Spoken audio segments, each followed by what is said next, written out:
Let's get started. Revisiting early modern gin.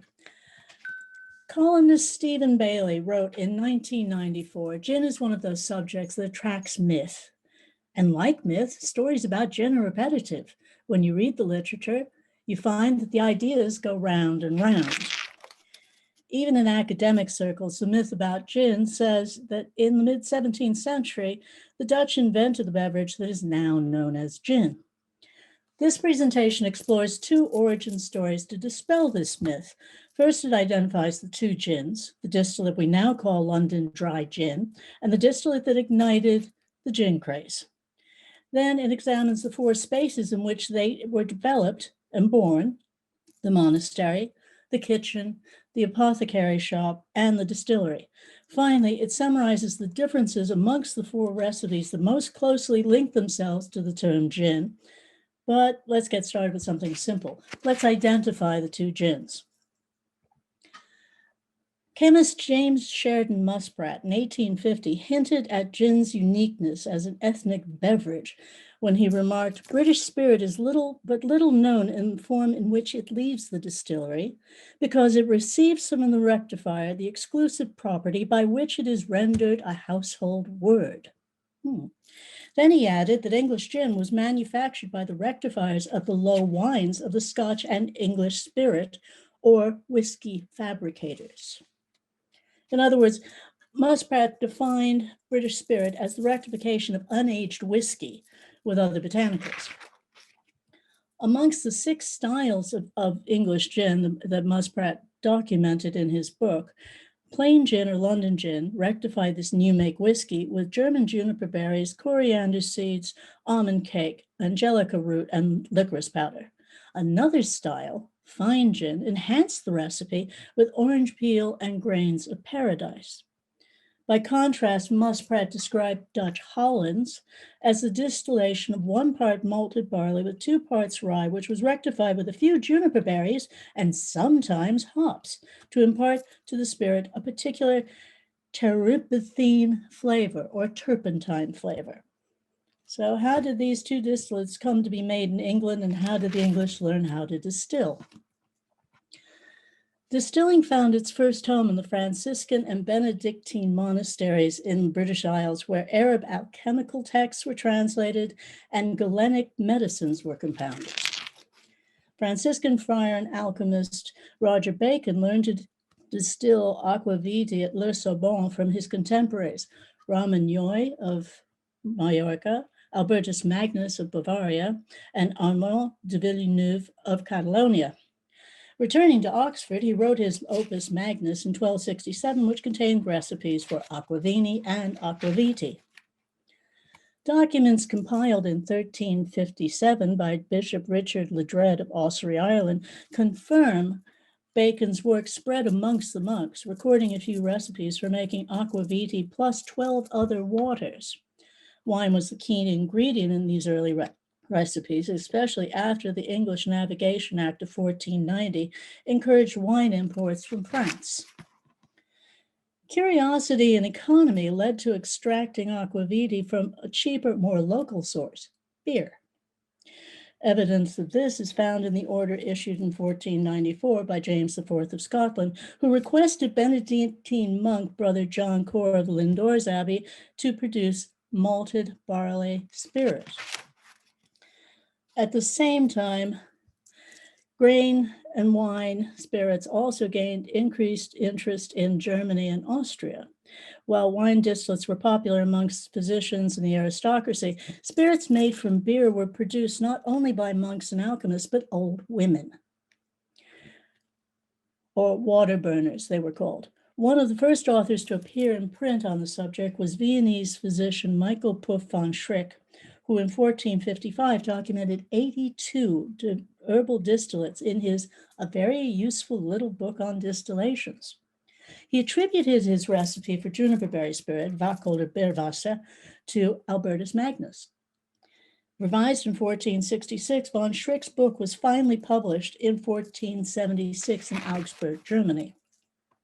Next, German botanist Hieronymus Brunswick Libre de, Libre de Arte Distillandi was more widely distributed than von Schrick's 38 editions when it was published in 1500.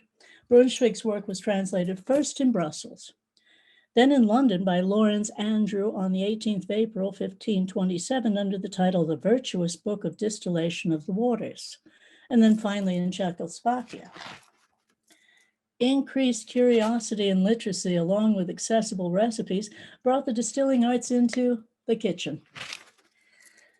The dissolution in the 1530s marked the end of the most free medical care for the poor and the end of distillation research behind cloistered monastic walls.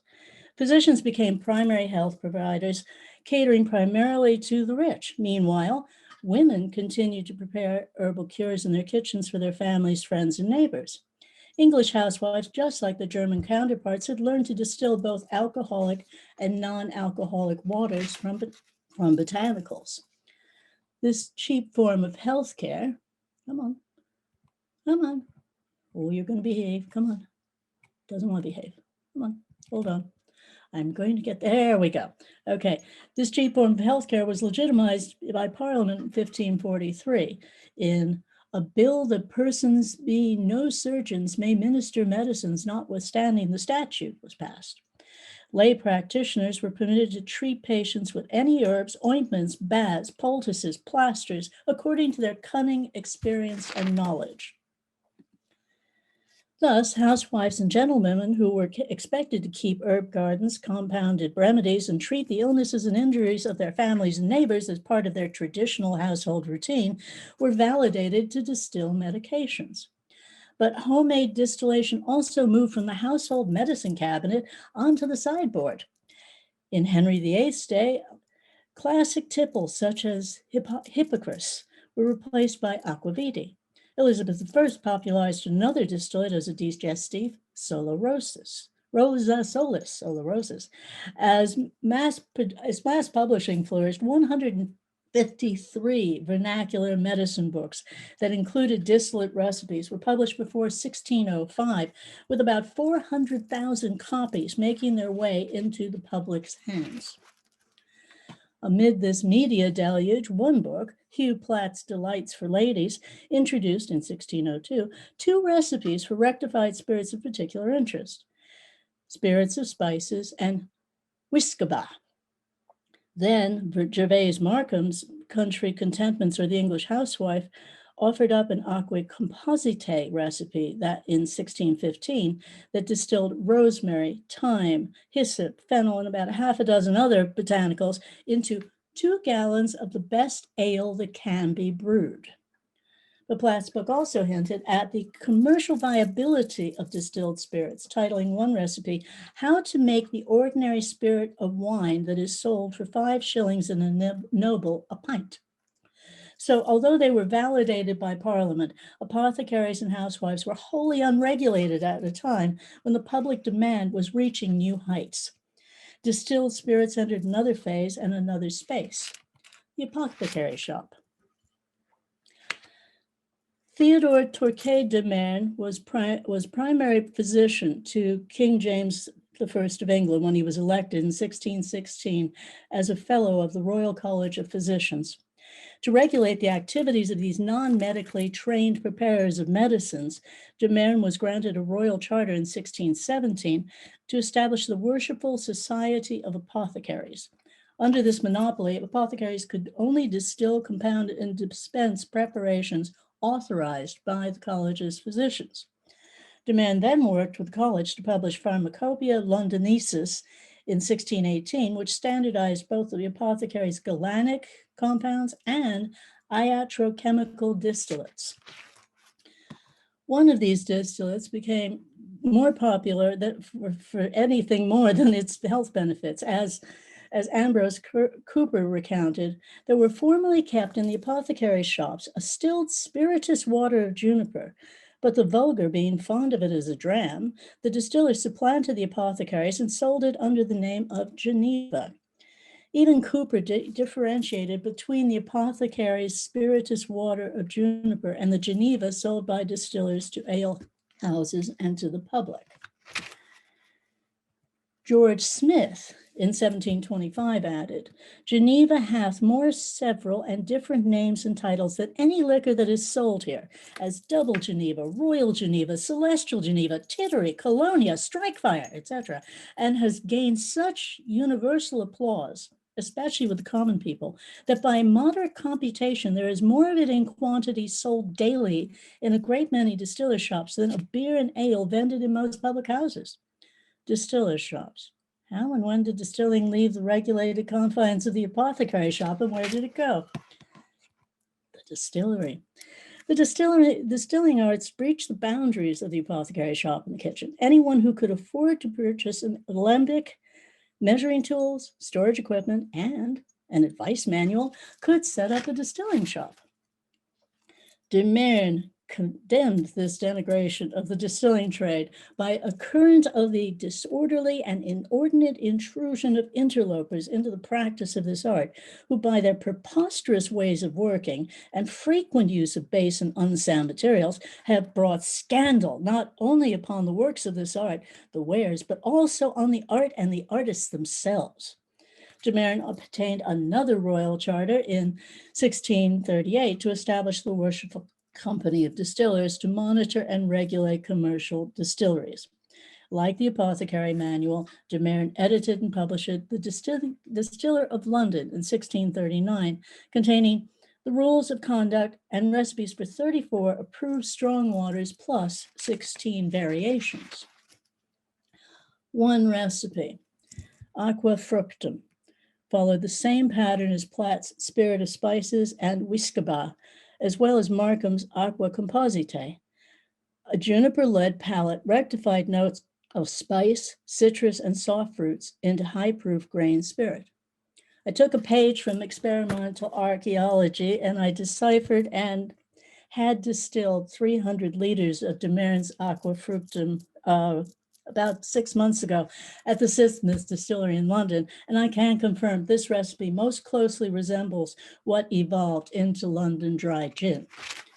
But Aqua Fructum did not even remotely resemble the spirituous water of juniper sold by apothecaries and poorly copied by interlopers who had not taken the oath of the distiller's livery. Musprat described it as the only liquor in this country which can bear any comparison with that of Holland, is perhaps the illicit product. Malt spirit, or cheaper molasses spirit, was mixed with oil of turpentine and bay salt and sold in the alehouses, on the streets, at hangings, at fairs, under the umbrella term gin. Daniel Defoe reprimanded in 1725 that this gin was the gin produced by a sort of petty distiller who made up those compound waters from such mixed and confused trash as they could get to work from. The spirits they drew were foul and gross. They mixed them up with such additions that they could get to make them palatable. What ended this unbridled production of disreputable spirits and encouraged the refinement of the recipe that became London dry gin? The history of the 8 Gin Acts passed in Parliament between 1729 and 1823 has been detailed on more than one occasion in both lay and academic work. Only 2 of these laws had any significant impact. An act passed in 1751 contained a clause prohibiting distillers from selling their wares to retailers who were not licensed by 2 or more justices of the peace after paying a fee of 2 shillings 6 pence, rescinding the unenforceable 50-pound license that had been instituted in 1736. This new act substantially reduced the availability of and consumption of spirits. Next, a statute passed in Parliament on the 27th of June, 1825, prohibited any English distiller from keeping or using any still with a capacity of less than 18 hectoliters or 400 gallons. From that day onward, only large-scale commercialized distilleries operated by livery members were licensed to produce liquors of any sorts. In practice, this statute remains unchanged. As of September 2020, the HMRC retains the power to refuse a distiller's license to any operation where the largest still is 18 hectoliters or less, and to grant only provisional licenses to craft distillers. What are the differences amongst the four of the early modern recipes that are closely tied to myth and evolution of London dry gin? First of all, the grain bill. If you look at grain bills and you look at the botanicals of Dutch Genever, developed in the 1640s and imported by William III for his royal court in England, Hugh Platt's Whiskaba, the aqua fruitum recipe authorized by the Worshipful Company of Distillers, and Geneva, the Geneva that was cheaply replicated and illegally sold, you'll see a few differences. First, the grain bills are different. Dutch Geneva is distilled from a mash of 1 part barley and 2 parts rye. London dry gin, Whiskaba, and aqua fructum are based on malted barley, just like most new make whiskeys. Geneva or gin was sometimes made with malted barley, but at the height of the gin craze, it was also made with molasses-based spirit imported from a foreign place called Bristol. Second, complex botanical blends highlight the rectification of spirit of spices, aqua fructum, London dry gin, and even Whiskaba, although the latter does not contain the most important gin ingredient, juniper berries. What makes aqua fructum and London dry gin the closest link? Juniper berries are married with spices and fruits. In Geneva and Geneva, juniper was generally the sole botanical, although some recipes occasionally added hops. Even when London dry gin experienced its final transformations, when continuous column stills made available high-yield, high-proof, neutral grain spirit, the complex juniper botanical balances maintained a juniper-led integrity. So, in revisiting early modern English gin, it becomes apparent there were 2 different spirits that bore the same nickname, gin. Neither of these gins was invented by the Dutch and subsequently imported to England. They were both invented on British soil. From the monastery and the alchemist laboratory, the spirit that evolved into London dry gin married Roger Bacon's aquavitae with distillate recipes published in a German distilling book translated into English. Thanks to mass publishing, advice manuals made available dozens of recipes that rectified either wine or grain spirit with botanicals that housewives and novice distillers could use. Then, spirits of spices and Whiskaba gained popularity amongst the aristocracy and the bourgeoisie, not as medicines, but as social beverages. And even though apothecaries were organized into a livery and monitored by physicians, they also stimulated the growing call for spirits consumed for pleasure with their spirituous water of juniper.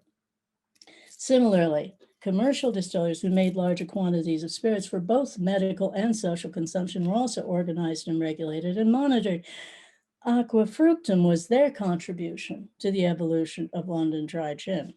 But the taste for juniper, encouraged by the popularity of apothecaries' juniper spirit, also sparked compounding of Geneva by unlicensed blenders, not distillers, not rectifiers, but blenders.